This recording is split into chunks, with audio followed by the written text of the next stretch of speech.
Hello and welcome to Sprott Radio. I'm your host, Ed Coyne, Senior Managing Partner at Sprott Asset Management. I'm pleased today to welcome a new and special guest, Meredith Angwin, author and energy consultant. Meredith joins us today with over 40 years of experience in the world of energy, as well as multiple books on energy and the environment. Her most recent book, titled Shorting the Grid, is out now. Meredith, thank you for joining Sprott Radio. Thank you for inviting me. I'm pleased to be here. Well, Meredith, let's start with your background. Energy is a pretty interesting industry to focus on. What drew you to energy to begin with? Well, I really wasn't drawn to energy per se. I was drawn to chemistry, and I began getting interested in geology and chemistry, geochemistry. And so I was a rock hound and also studying it in graduate school. And then I began realizing that I was also interested in energy. I mean, geothermal energy was the first, and nuclear. And I wasn't as interested in fossil, though I have done work on fossil fuels, especially on pollution control. But my main thing was like, oh, look at all these interesting things in chemistry that have to do with energy too. Well, it had to be groundbreaking. This was in the early 80s, right? I can't imagine there was that many people really focusing on that at that time. You sort of had to stand out in a crowd, I would imagine. Yeah, I stood out in the crowd so much that I felt like every time I went to a meeting, it was like, oh, Meredith was there. I saw a woman was there. Not quite that bad, but somewhat. It's good to be groundbreaking. So we're happy to have you on today. And in reading both your books, actually, I mean, you have some really interesting ideas and topics, and really kind of open the door. Could you talk a bit about solar? What's going on in that space today? Some of the challenges and some of the opportunities we're seeing. I like to put solar in the context of the grid before solar. In the days of the grid before solar, there was a general rule. If you had the maximum amount of power that the grid could put out, the top loading it could handle, that no individual power plant should be more than 10% of that. So that if an individual power plant went offline, there would be other power plants to cover for it, because you also wanted to run your grid with 20% excess capacity in case the power plant went down. So that was the rule of thumb, 10% for a power plant, 20% excess. Well, you see, the thing about solar is people talk about the duck curve as if it was an amazing thing that's totally new to the world. What the duck curve is that in the middle of the day, when solar is really cranking out, there doesn't have to be that much more other kinds of energy on the grid. But at sunset, all of a sudden, there has to be a lot of other kinds of energy on the grid, and they better come on fast. That is called the neck of the duck. And then the low point is sort of the body of the duck. If you can imagine a duck swimming, and then you see that the low point is when there's a lot of solar, and the high point is when the solar just went away. So your rooftop solar saves electricity, but gives you in return this huge ramp up at the end. I guess the thing is that I'm unhappy with looking at that, because it isn't an efficient way to run a grid. Having such a fierce ramp up, everything just moving fast and getting there. And it's sort of like if you had a teenage kid and you say you can have the car, but don't be such a lead foot. Don't just do jackrabbit starts at the stoplights. I can't afford all the gas. And what we're doing to some extent is jackrabbit starts at sunset. So yes, I like solar, and in my dream grid, we do have solar, but it is never like 80% of the grid. Well, and that's something that I promise very few people know about or think about. Let's shift gears a little bit then and talk about wind. What are you seeing out there in the world of wind power? Wind power can give you a lot of energy. Most places that have a lot of renewables have wind rather than solar, though, I mean, obviously somebody is going to say, Meredith, actually, most places that have a lot of renewables have hydro, which is true. But we're not talking about hydro. We're talking about wind and solar.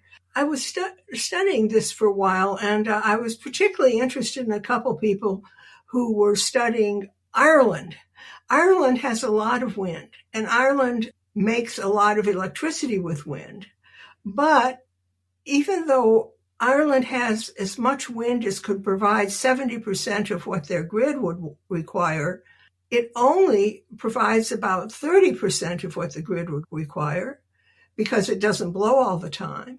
And it also only cuts CO2 by 15%. And that is because whatever is backing up wind is natural gas, and you have this start-stop thing going on with natural gas. It isn't running steadily. It's like your teenager with a lead foot at the stop sign. So I guess the thing is, I wish everything would be used in the way that it's best to use it. Mm-hmm. Instead of saying, oh, wind isn't good because it's not reliable, you could say wind isn't good because it's not reliable, but if you're only using like 15% of it, you're not causing that much of a stop-start on the gas plants, and it can be a big help. Or if you look at solar the same way. People are just like always thinking that you're going to find some perfect energy source. It's not going to have pollution. It's going to start and stop readily and quickly, but it's going to be extremely cheap and reliable when it runs all the time. And I'm like, no, there isn't anything like that. If you want cheap and reliable when it runs all the time, you can look at coal and natural gas. Does that make pollution? Yes, it does. If you want to look at start and stop, but no pollution, you can look at wind and solar. I mean, there's no perfect method out there. I know you talk a lot about nuclear in your books as well. That seems to have gotten back to the forefront more recently. Can you talk a little bit about what's happening in kind of the world of nuclear with existing plants and potentially new plants coming online? In the circles you run in, what's the feeling out there with nuclear today? The feeling out there for nuclear is very hopeful. It's very hopeful because people are beginning to notice that the things that they're planning to have instead of nuclear are not necessarily perfect either, and can make more pollution than they want them to make. So that's been really good. And I was talking to some people, actually Sierra Club people had invited me, which is kind of a new thing. I was talking about nuclear, and a couple of them said, well, we're not trying to shut down the existing nuclear, but we sure hope we don't build any more. But, until we get enough wind on the grid, we've got to use nuclear. So that's a baby step, but it's a step in the right direction. Then there are the people who are saying, well, nuclear is too expensive and too slow. And I'm looking at that and saying, nowadays it is in the Western world. It isn't too expensive and too slow in South Korea. It isn't too expensive and too slow in China. In those places, it's considered a great boon to getting steady electricity. And why do you think that is? Why do you think North America in some cases struggles with that? Because if you think about France, for example, over 70% of its power or electricity comes from nuclear. And then here, I think it's somewhere in the high teens, low 20s, in North America and the U.S. Why do you think that is? Why do you think it's more expensive and so forth here in the States versus other parts of the world? There are a lot of different reasons. And one of the things is that I don't like to blame anyone, but I will say that nuclear got itself in a bad state because it was trying too hard to be perfect. So, for example, recently, just north of here in Quebec, a railroad train loaded with oil was parked on a siding, and they thought they'd set all the brakes right, but they hadn't. And it just ran into a town and began burning. It was loaded with oil, and it killed, 40, 50 people. Now, nobody has said since then that we're never going to use oil again. Right. But anything that happens with nuclear, people are so happy to say, well, this just shows you. Right. And then instead of the nuclear people coming back and saying, well, actually, if you look at the number of bad incidents with nuclear, they're very small and they haven't really caused that many deaths. The nuclear people say, no, we're going to be perfect. And of course, everybody knows that can't happen. Right. Nothing can be perfect. I never really heard the term duck curve before, but that's a great example of how solar is good for a certain part of the day, but not the whole day. And wind's good when it's blowing, but not when it's not, obviously. And then nuclear kind of fills in those gaps. And it sounds like we are going to move forward once we accept that nothing's going to be perfect and we need more than one source of energy going forward. I totally agree with that. Some of my friends in nuclear think all we need is nuclear. And I said, no, I wouldn't like to see 100% nuclear on the grid any more than I'd like to see 100% coal or 100% of solar or anything. I mean, all these different sources have their own strengths and weaknesses. An analogy that I sometimes make is like someone will say, we need more gas because it's flexible. And I'm like, yeah, it is flexible. And that means it can back up wind and solar. So that's good. But we don't want to have 100% of the grid backed up by natural gas because that would be a lot more natural gas than most people would be comfortable with. Let's talk about storage, because I think as battery technology starts to get ramped up, so often people think about batteries just in cars. You got a battery, you charge it, you drive around, you consume it, charge it back up and keep going. But where are we with storage of energy for the grid? Are we able to start storing energy from solar farms, from wind farms to help make the grid more sustainable with different sources of energy? Can you talk a bit about the storage front as relates to the grid and energy as a whole? Okay, I'm going to say that there's basically two kinds of storage. There's physical and chemical. And in physical storage, we have a fair amount of that. And it is basically pumped storage. You have a lake, say down at river level, and the river happens to be next to a big cliff. So you make another lake, you dig it out at the top of the hill.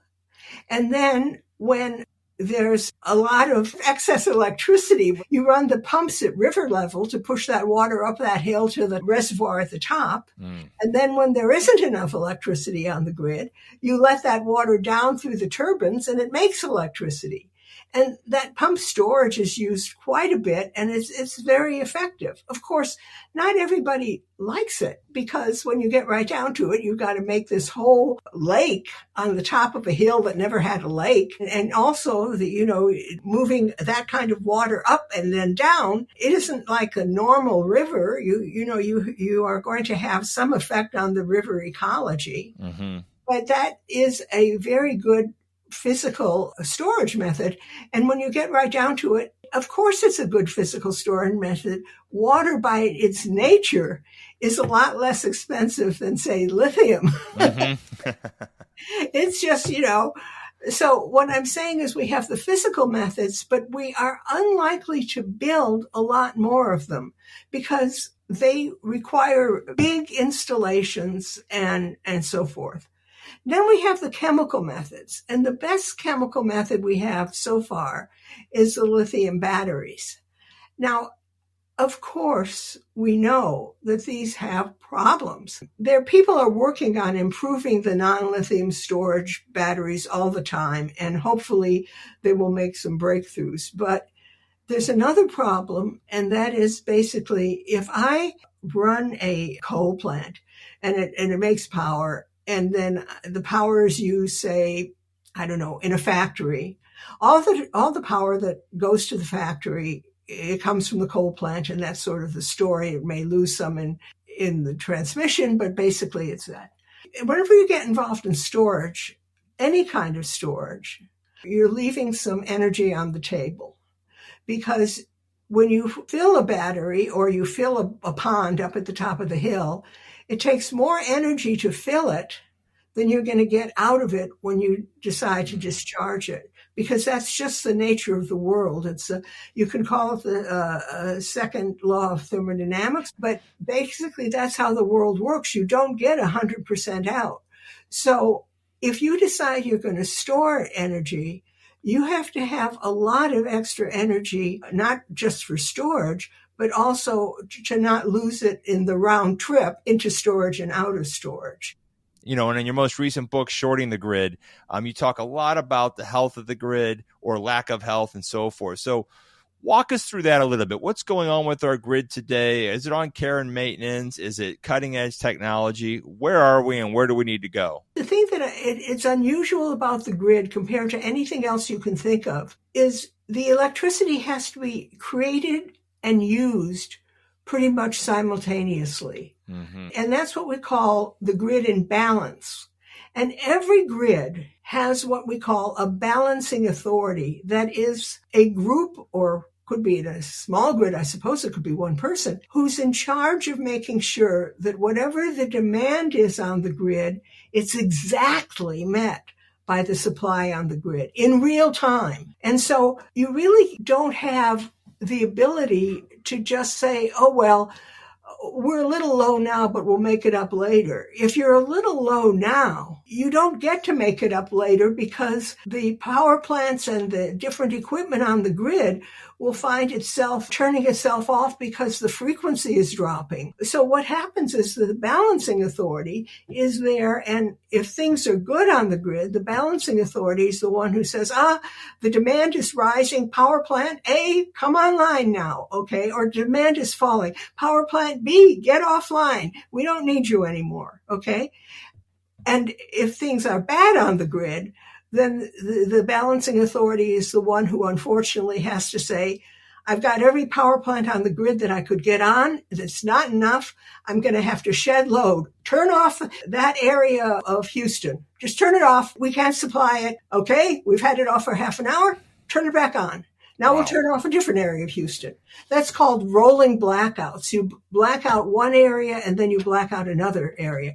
And that's the miserable thing that the grid operators have to do, but hopefully not very often. I can't believe that's even an option for us. We're supposed to be one of the most advanced parts of the world from a technology standpoint, from a creation standpoint, and we're still talking about having rolling blackouts as one of our solutions. How do we change that? Like what needs to change for that not to be an issue? Because we all assume we flip on a light switch, we get light. We all take electricity for granted. We just do. We've been spoiled. This is the way it is. How do we make sure that that's what we get? I mean, I've lost power before in a storm, and after a couple of days, the world starts looking a lot different. People are standing in line for gas and stuff. How do we avoid that? Well, what we avoid that is by having a very reliable grid. And from my point of view, the way the grid can be reliable is we have to accept the way the grid actually operates. And what I mean by that is I hear people saying things that basically make no sense, but they make no sense to me. I'm sure they make sense to the people saying it. We don't need... Don't be so sure. We don't need baseload anymore. What we need is a flexible grid. And I'm like, I've seen studies and I could tell you about them, but basically 60% of the electricity that is used on a grid is electricity that is on 24/7. Mm-hmm. It is truly the base of the grid. And then when you see fluctuations and duck curves and stuff like that, that's like on top of that base load. In other words, when everybody gets up and turns on their lights, then of course power demand on the grid goes up. When everybody comes home and begins making dinner, the power demand on the grid goes up. But when you get right down to it, there's always a lot of power demand on the grid all the time, mm-hmm. and people don't accept that. So if we would just look at it as like, what do we want for our base load and what do we want for our load following? Right now, we're trying to load follow with peaker plants. And we're even doing base load with peaker plants. What I mean by a peaker plant is a plant that is good at coming up to speed really quickly because all of a sudden the demand on the grid surged. Mm-hmm. I feel that too many grids are going down what I call the route of the fatal trifecta. And the fatal trifecta route is that you put in as much renewables as you can, even though they're intermittent, okay? And you say, don't worry about that because we're going to back them up with natural gas. And then if the backing up with natural gas doesn't work, we're going to get from the neighbors. Well, the problem is that renewables are intermittent. That's true. Natural gas is supplied just in time. Unlike uranium or coal, it is rarely stored at the power plant. So it has to be delivered just in time. So now you have renewables that go on and off when they want to, and natural gas being delivered just in time, unless there's a problem with a compressor on the line, or there's a real cold snap and too many households, which have first priority, are using natural gas for heating. Or, in other words, there are tons of things that can mean something that's delivered just in time doesn't get delivered just in time. And then they say, well, we'll borrow from the neighbors. And to be honest, the neighbors are probably having the same problems because often it's a weather issue that starts the problems off. The weather doesn't know where your balancing authority's grid ends and the next door neighbor's balancing authority grid starts. Can I tell you a funny grid story? Yes, please. I have never heard a funny grid story, so let's hear it. It's not really all that funny, but in terms of the balancing authority, in Britain, a lot of people watch various football games or soccer games or rugby games or cricket games, and a lot of people also have electric kettles. And it turns out that at the various break times in these games, people go in, turn and they click on their electric kettle, which means there's a spike on the demand on the grid. So the balancing authority people are actually watching the game so that they can get enough plants ready to go on when people turn their electric kettles on. And that's a modern story. This isn't like from the 30s and 40s. This is like no, that's today. I mean, that's unreal. I think you can see that on some YouTubes. I mean, those of us who are interested in the grid have odd sense of humor. But. Yeah. Well, it's amazing you say that. More and more people are interested. I mean, if you think about what's going on in technology, right? So AI is consuming so much more electricity, and it's a 24/7 demand. Data centers, 24/7. Crypto mining, 24/7. All these different things. It seems like we're getting more and more 24/7 demands of electricity. So I'm taken back when people say we don't need a baseload system. We need a flexible system. And we need both, of course. But I think baseload has got to be number one priority at all times. Am I right in thinking that? Or what would you say to that? When I think about what the base load system is, what makes it up? What is it? Okay. You've got your hospital that has to run all the time. You've got your water treatment plant that has to run all the time. You've got your refrigerator at home and your refrigerators in the food stores that have to run all the time. You've got your industrial processes that they'll lose a fortune if it cuts out at the wrong time. Basically, the base load is about our prosperity and our health. Mm-hmm. When we get right down to it. Would you like to see the water treatment plants and the food storage all be messed up? They're running baseload. They're 24/7. I forget who coined this phrase, but electricity is life is so true. Is. I don't know enough to ask enough questions, but you are packed with information. And I got to tell you, as I mentioned, I went through the book fairly quickly in preparation for this. I need to go back now and really read it cover to cover because there's so much good stuff in there. And I'll tell you, anybody on this podcast listening that has interest in this, I encourage you to listen and read the work of Meredith, whether it's her current book, Shorting the Grid, or her previous book, Campaigning for Clean Air, to get more information on this. And I got the okay before we started this podcast. Meredith said you could certainly even reach out to her directly. She has a Gmail account, meredithangwin@gmail.com. That's meredithangwin @gmail.com. And I believe you're also on Substack. Is that correct? Meredith Angwin on Substack. It's also Electric Grandma. You have both your name and whatever the name of your Substack is. So I have to ask you real quickly, Electric Grandma, it has to be a grandkid's called you that, or how did that come about? I just thought, well, what are important things in my life? And my grandkids and the grid, I guess. Well, actually, my husband comes in there too as an important person in my life. But, that's why I did it. I love it. I love it. Well, Meredith, this has been a real treat to have you on. This is fantastic. And hopefully we got a few more of our investors and listeners thinking about energy in a way that maybe they haven't thought about before. So thank you once again, Meredith, for being on Sprott Radio.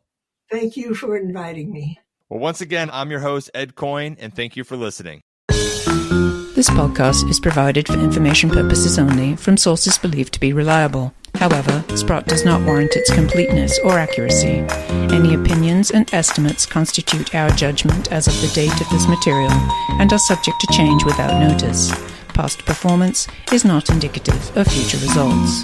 This communication is not intended as an offer or solicitation for the purchase or sale of any financial instrument. Any opinions and recommendations herein do not take into account individual client circumstances, objectives, or needs, and are not intended as recommendations of particular securities, financial instruments, or strategies. You must make your own independent decisions regarding any securities, financial instruments, or strategies mentioned or related to the information herein. This communication may not be redistributed or retransmitted in whole or in part or in any form or manner without the express written consent of Sprott. Any unauthorized use or disclosure is prohibited. Receipt and review of this information constitutes your agreement not to redistribute or retransmit the contents and information contained in this communication without first obtaining express permission from an authorized officer of Sprott.